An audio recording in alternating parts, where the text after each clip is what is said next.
सन् 1954 को कुरा हो। सबैले एउटै कुरा भनिरहेका थिए, 4 मिनट भन्दा कम समयमा 1 माइल दौड्न असम्भव छ।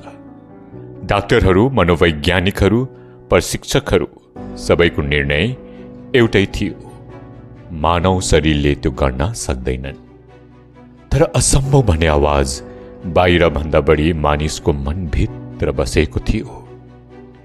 जब संसारभर असम्भव भन्ने आवाज गुन्जिरहेको थियो, त्यही समय एक व्यक्ति शान्त रूपमा आफ्नो तयारीमा लागिरहेको थियो।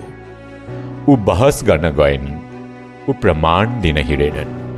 ऊ बिहानै उठेर एक्लै मैदानमा पुग्थ्यो, फेरि अभ्यास गर्थ्यो। कसैलाई देखाउन होइनन्, आफ्नो मनलाई विश्वास गराउन। 6 मई 1954 त्यो दिन घडीले समय मात्र देखाएनन्, घडीले एउटा विश्वास भाँच्यो। त्यो दिन एक व्यक्तिले 4 मिनट भित्र दौडेर इतिहास तोड्यो। 3 मिनट 59.4 सेकेन्ड। विश्वले पहिलो पटक देख्यो असम्भव भन्ने कुरा सम्भव बनेको। त्यसपछि के भयो थाहा छ? अरू धेरै धावकहरूले, एथलिट्सहरूले पनि 4 मिनटको माइल तोड्न थाले। के परिवर्तन भयो? मानव शरीर होइन, मानवको सोच।